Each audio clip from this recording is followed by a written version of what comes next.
Hey everybody, Tina Campbell, the New York regional partner of Master Networks. I'm here with Robert Brake, my friend, and he's going to be talking Hello. about digital security. It's so prevalent right now, and I'm so glad that we have this opportunity for you to explain it and to also, I mean, so many people that you hear so much, it's a lot of fear out there, and maybe it's warranted. But I think, just to have somebody that we can rely on with your background, which you're going to talk to us about, and tell us maybe some ways to protect ourselves is so timely right now. And I think timely and timeless, right? This is something we should be doing at this moment. So if you could go ahead, Robert, welcome and tell us about yourself. Thank you. Robert Brake, Metro North Computer Consulting. I've been doing this for about 30 years. I started in 1990. I'm always a senior consultant or a senior administrator wherever I am. Most of my time has been in consulting. A lot of that has been security. I get a lot of VIP clients. I get clients from other security companies that they've had really bad hacks. They don't know what to do. They're handing them to me. And there are people that I hand off to other companies that are at even higher levels. But I take care of the small business. I take care of the homeowners and then individuals. A lot larger companies are going to go in and take care of 100 people, 200 people at a time and try and secure everything, or they have dedicated labs. This isn't my only business, so I am very good at what I do, but I'm not the end destination for the world-class hacks that happen between governments. Oh But yeah. I've seen some crazy stuff. A couple of my more interesting clients in the last year, I had one where they hacked everything in her life digitally. If it was connected to the internet, they hacked it. And I mean everything, including her car. When it rained, her windows rolled down, not Oh, up. that's like what, cyber stalking? I mean, that's Oh, just, entirely, entirely. Everything can be hacked in your life. Your cell phone, if you've got a brand new iPhone 11, it takes minutes, maybe hours to hack. I've seen it. I've set people up with phones, I've set them up with new computers, and within an hour, they're in. It's ridiculous at this point. There are some things that you can do. I made a short list, medium-sized list, of things that the average person can do to help secure themselves and make them less of a target. great. The reality is the person that hacks you, what's that? I said I'm going to take some notes. Oh, perfect. I'll send them to you. Okay. Well, yeah, and that's the other thing, it will, maybe we can put together a list that we can put in the description of this video, just some short Good things, thing. and they can call you if they have more questions. Go ahead. Happy to do so. The person that hacks you originally is usually not the person that's extorting money from you. They sell that information to a listing service that then sells that to everybody else for $2 a day.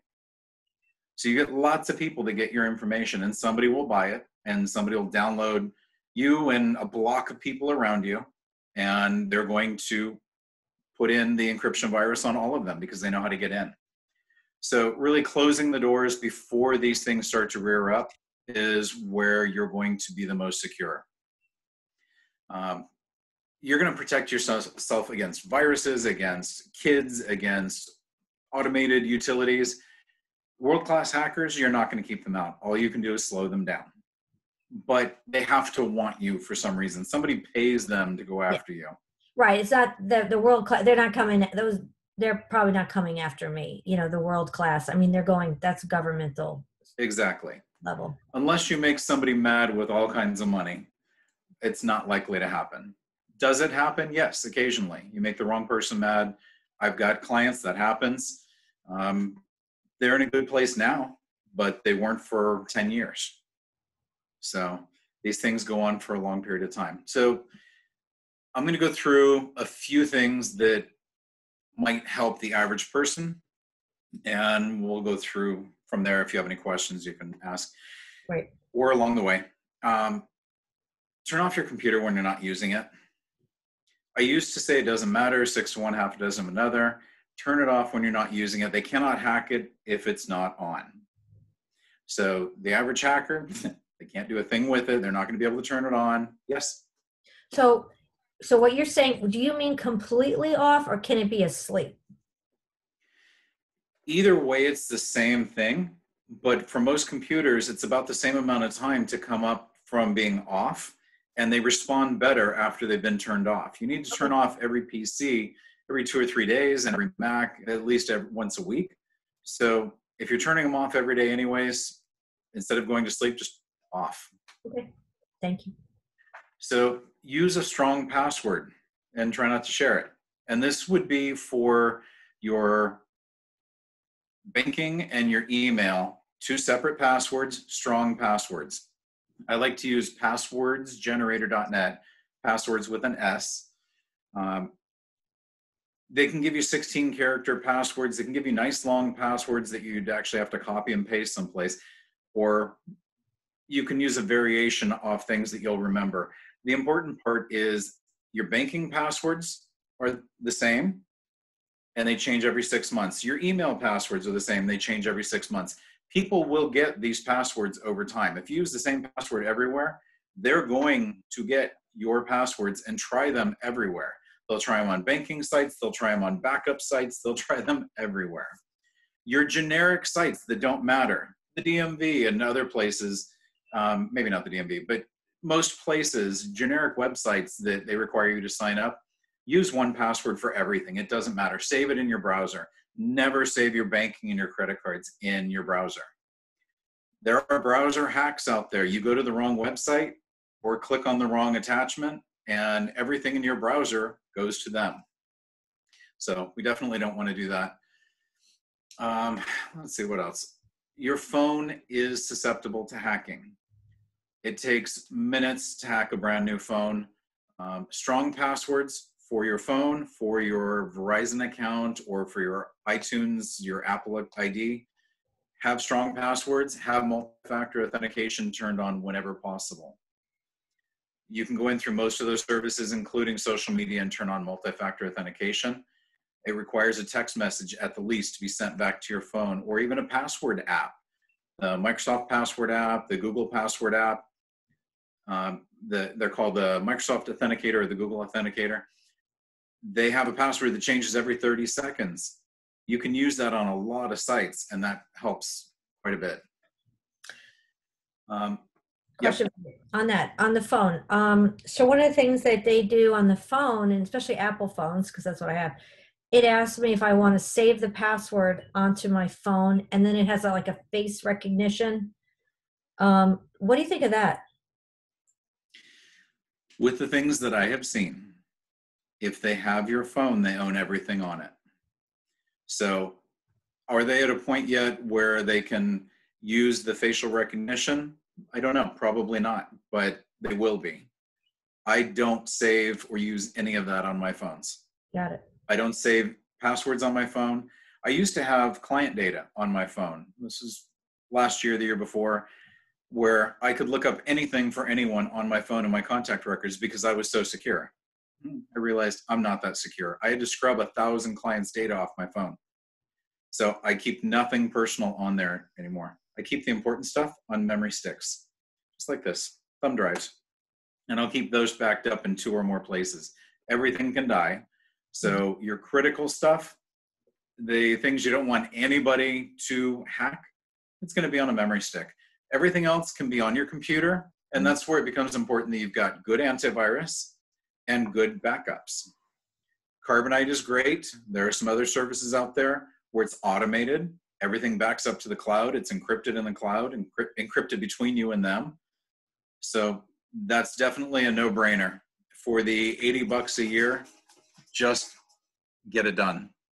Got it. Somebody's calling in, so I'm gonna.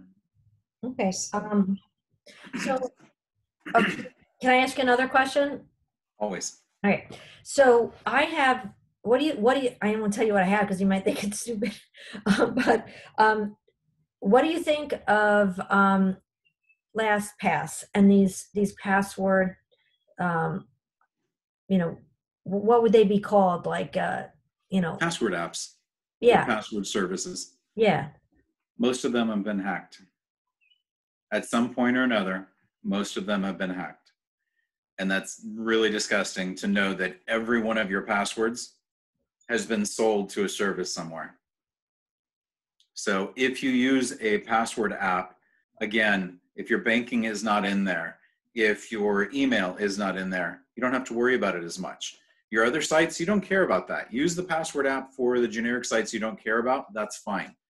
Your banking, you can have your TD Ameritrade, your Price Waterhouse, your, wherever you bank, American Express, even your credit cards, if you wanted, have all of them with the same password if you change it every 6 months. So your Wells Fargo, your B of A, same password as your stock accounts. That's fine. Just change your password every 6 months. Okay. And it's complex. It's not something in a dictionary, and it's not something you've ever used before. You don't go back and forth between two passwords because they'll be in a database, Right. and they will try them. So what about sometimes they talk about the passwords could be maybe a sentence? Like that's a little bit more difficult for them. It is. It is. You definitely want to increase the difficulty. If it's going to be found in a dictionary, you don't want to use it. And in a dictionary attack, they would use common phrases or sentences if they're small. If it's a long sentence, that's a different story. I mean, you could have dozens of characters. It's a little more difficult. But if you've got your favorite sentence, add a number to the end, add a special character somewhere in there, change the A's to the at symbol, do something that you would recognize that nobody else would. Okay. So phone apps are a backdoor to everything on your phone as well. People are constantly complaining to me about things that are happening on their phone, but they're installing dozens of apps on their phone. And these are from people they don't know. They'll try out anything and everything, and they wonder why their personal data keeps getting breached. Be careful with what you put on your phone. If you don't recognize the name of the company, you may not want to put it on your phone if you keep sensitive data on there. Right. My phone essentially at this point is a burner phone. I can throw it away and it doesn't matter. Somebody could steal it. There's no data on there for them. It doesn't matter anymore. For a long time, I used to have a tablet set aside for my kids to play on. It was an Android tablet. Download any game you want that the parental controls will let you have. Mm-hmm. And that's fine because there was no client data on there. Right. So you're not handing your kid your phone to play with. Never. I don't keep anything vital on there now for my clients, so it's not as important, but it is still a work tool for me. So I'm going to give them a $40 tablet, load whatever games you want on there, it's fine. So a paid antivirus, going back to the other antivirus comment that we made, paid versus free. Paid is a much better way to go with a good antivirus that has commercial software available. I use Sophos. They have a paid product for residential. It's $40 for 10 computers. They do the $40 per no one time per year, one time, and it covers up to 10 computers. Okay. So for something like that, to have the anti-encryption, to have a way to trace what was done on your computer, a way to securely filter out anything that's coming in, that's one of those no-brainers. Just do it. Get it over with. It's $40, but the cost to rebuild your computer, to repair your computer, is many times that. Yeah. So use Chrome or Firefox on the PC and kind of even on the Mac. I've seen some issues with Chrome viruses lately where they go in and they try and steal passwords or other things from Chrome, but it's still a small percentage of what you get on Internet Explorer and Edge. Internet Explorer and Edge have been open for decades. There are all kinds of hacks out there for that. So most of the time you won't know. I like Sophos for antivirus because it's told me exactly what files were touched and what registry entries were modified, things like that. It allows me to clean up afterwards. Right. Keep sensitive data, like I said, on a memory stick or two, because you don't want to lose that. If you've got a password file, don't keep it on your computer. Keep it on a memory stick. Keep it backed up on a second memory stick if you need to, just in case one dies. That's fine. But don't keep it on the computer, because if they get access to your computer, that's the first thing they're going to look for. Right. Keep everything else backed up, like we said, with Carbonite or some service like that, and a strong password. Businesses should have business class firewalls. There were 10.2 billion hack attempts stopped by one firewall vendor last year. Not everybody reports how many hack attempts they had. Not everything is automated. That's one vendor in a field of vendors. So the number of hack attempts, high trillions, it's ridiculous. So there are billions of passwords stolen every year in data breaches, account information. Get a good firewall. If you've got a business, if you've got a residence, your home equipment is probably fine, but have good antivirus and good backups just in case. Even small businesses should have employees changing passwords annually at the least. I know nobody likes to deal with it. Nobody wants to do it. Do it. You're going to save yourself a lot of grief, especially in their email passwords. Things get compromised. In a business, it's too easy to say, oh, I don't want to do that because I have to do it for all these people. Just do it. You're going to be spending a lot of money to recover this if they get out. Right. Never reuse old passwords again. They're in a database someplace. I get daily notifications for some of my VPs of another site that was breached that had their email address and password in there. Use a credit monitoring service if you can. Some of them are pricey, some are not. You get what you pay for.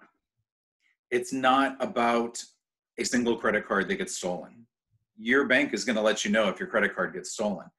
This is about if somebody opens up credit in your name, if somebody's using your social security number, if they're even paying taxes under your name, these higher end credit monitoring services are going to find them.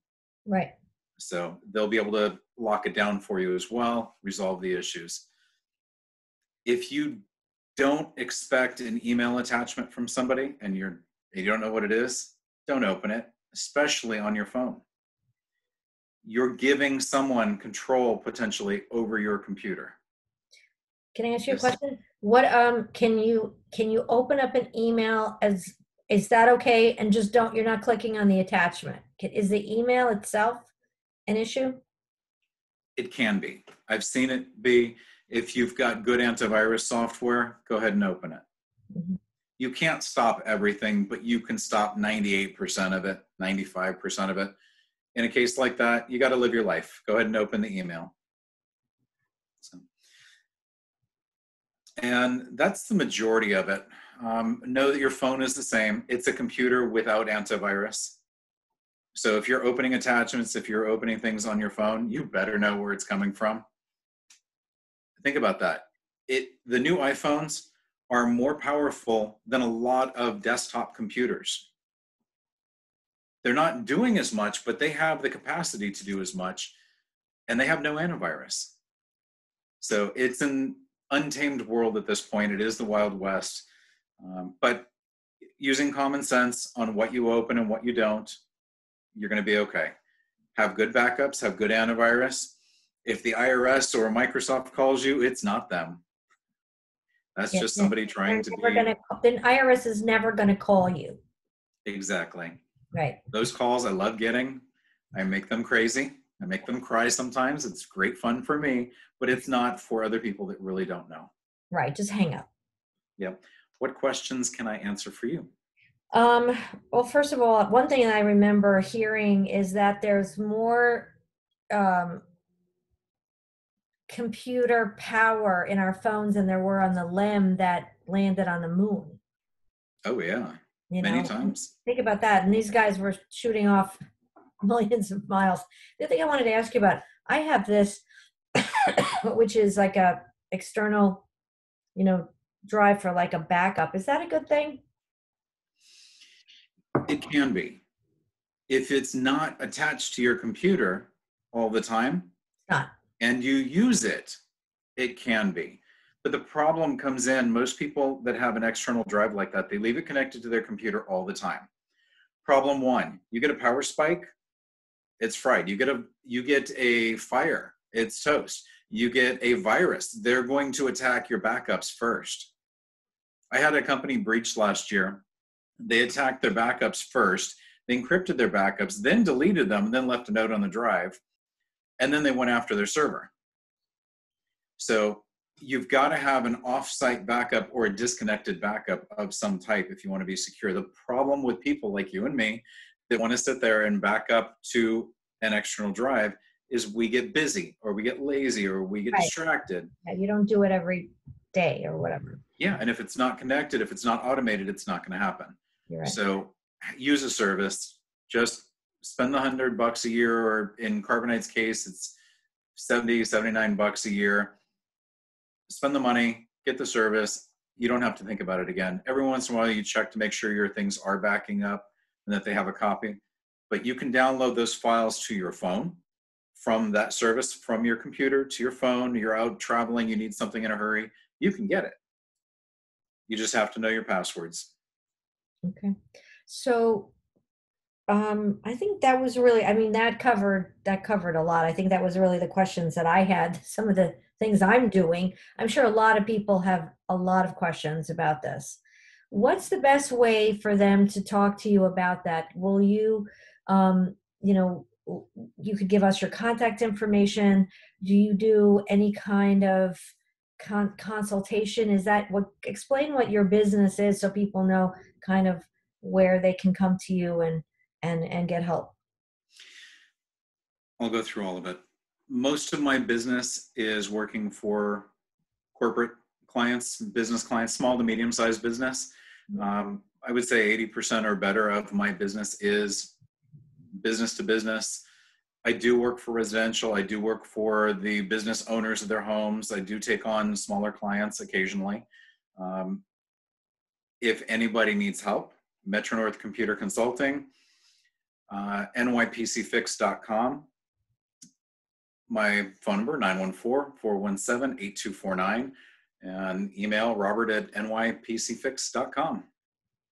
So I want to give a testimonial to you while we're talking about this, because a friend of mine, you know, I get like people will say to me, oh, you know, people, you know, do you know somebody that can help me, you know, XYZ? And so a friend of mine came and said, you know, I've got, it was, I believe you know better than me, but she said, a good friend, very good friend of mine is like, I have some PC, I think Mac, she was doing Mac things, you tell me.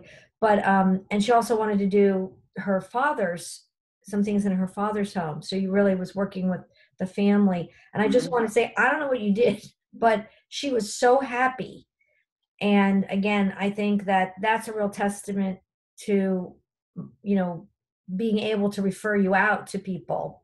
Absolutely. You know, and that, you know, you would do an excellent job. And then she would, you know, she was telling me about that several times when you were doing things. So first of all, as I want to say thank you, but also is that that's the kind of service, and that's also the kind of person that you are.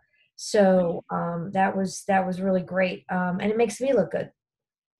For the past 25 years, I've had to do very little advertising.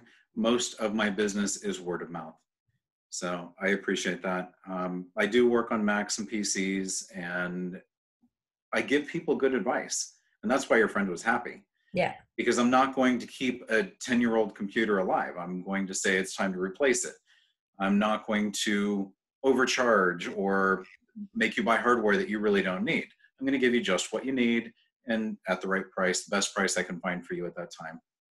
Plus, I can imagine that to me, if I was a local business, because I hate to use small business, right? Because that puts people, local business, if I was a local business, and let's say, you know, you're deciding whether or not, are you going back at this time to the place, you know, your brick and mortar? Are you working from home for, you know, for foreseeable future? Do you have, you know, people, you know, who are going to be working for you from their home? I would think that whatever the plan and rollout of moving forward, I would want to get you on my team. You know what I mean? Because there's so many things, like how are you going to protect, as you said, because you're not just working on the digital security part of it. You're talking about like, okay, how are you interfacing, right? What's the future of that? It's a mindset, and people don't think about the computers they're now using at home as being vulnerable. but you're connecting into the office. And a lot of times the employees try and save their passwords on their home computers. So now a hacker has access into the office and they can take over. And you gave them access. So it's a mindset of security and knowing what to look for. And for me, I've been doing it for 30 years. It's ingrained in me and what I'm supposed to be looking for and how to help people. So imagine that a conversation about it with you, you'd be able to kind of go through, okay, well, tell me about your setup, blah, blah, blah. And then you'd be able to kind of lead them and say, into, even, maintaining something for them to make sure that it's actually Absolutely. happening. So that Absolutely. also, is it not true that businesses are somewhat liable for the data that they may have hacked? To an extent, yes. They have financial liabilities, and every business these days should have some type of cybersecurity insurance because standard business insurance does not cover it. If you get hacked and you have to spend $20,000 to rebuild your database and get your servers back up and get your employees up and going again, I've seen it. It happens regularly. When a company gets hacked, they get a request for Bitcoin and they want $10,000, $15,000 worth of Bitcoin. It stinks, but you have to do it if you don't have backups. Now, all of my companies, I try and make sure that they have good backups, they have good antivirus, and they've got a plan in place. I can rebuild most of my servers within an hour. I've got a separate stick for each one of my clients. And on that stick has emergency recovery or hardware recovery information. I pop it in and boot off that, and their server's back up and running like nothing ever happened. So. And would you be able to talk to them about like referring them out to someone an insurance person that kind of covers that liability insurance? Always, yes. Okay. So it's really, you could look at it, you could tell them where their potential holes are or make a plan, and if they have a plan, kind of double check with them. And it seems to me like that would be something that right now they could do immediately in order to protect and also to move forward with whatever they're going to do with their roll-up plan. Do you feel that? Absolutely. Absolutely. I have a 200-point checklist that I go through for every company. So I find the little things, the $15 fix that if you don't do it, like renewing your domain name, so many companies lose their domain name. They lose their registry, like their email address at masternetworks.com. If you didn't renew that automatically, you can have a really big problem, especially if somebody else took over that name. Right. So and some people are doing that for business. Like you go and you look for something and they're like, well, you know what? We'll sell it to you for $25,000. It's like, so. Yes. So those are the little gotchas that I know and I'm looking for constantly. Cool. I do that on a checklist for my larger clients monthly. I go down the checklist if your battery backup is going to expire, if a lot of little things, some big things. I make sure that they're up to date on all the things they should be up to date on. Wow. So Go ahead. I do one thing different from every other IT company that I've known. For my entire time in the business, I do not mark up hardware or software. I don't take a commission. I'm not getting kickbacks from vendors. What that means is I'll put it right on your credit card, and you know that that's the best price I can find you for that hardware on that day. And the beauty of that is there's no incentive. If I make a recommendation or if any of my employees make a recommendation, it's in your best interest, not in ours. Right. It's like you're a computer fiduciary. I can't say that. I always have my client's best interest come first. Mm-hmm. Always above mine. That's a great. And that's why I've kept clients. That's why in 2008, I went up 30% a year instead of down like everybody else in the business. Every other tech I know dropped by 50% overnight. And I kept going up by 30% a year. Well, you know what? I can't imagine that people wouldn't be running towards your, to talk to you. And I just don't think they realize. I think that's where the education of this is so important because, and it's like, and then who do you trust? And that's the one thing I hear about you throughout our Master Networks meetings when they talk about you when you're not there. And that's what's really cool. They do. Certain people that you hear people giving testimonials for that are not even sitting there. And when that's the kind of people you want to, you should be aware of, such as yourself. And I'm not just saying that, this is true. So this whole digital security, just even setup of what's going to be, for even hardware, software for what they need, and a plan in place for when the gates open, after the situation that we're in. I think they need to be talking to you now. So I'm hoping that they will, and I'm hoping that people will hear this message and they'll take it for you. And I hope that they'll be calling you because, I think it's one of the key components that they're going to need to move forward. So I really thank you so much for coming on. This is great. Thank you. It's my pleasure. And I hope maybe we could put together a little list, just of what, your list. I can, type it out and make sure they have it, because it goes through what you said was going so quickly. It'd be great to have like a little list that they can take with them. So we'll provide something like that. Definitely. I have it. I'll send it right over. All right, great. All right. Thank you so much. Thank you. Appreciate it. Bye. Thanks.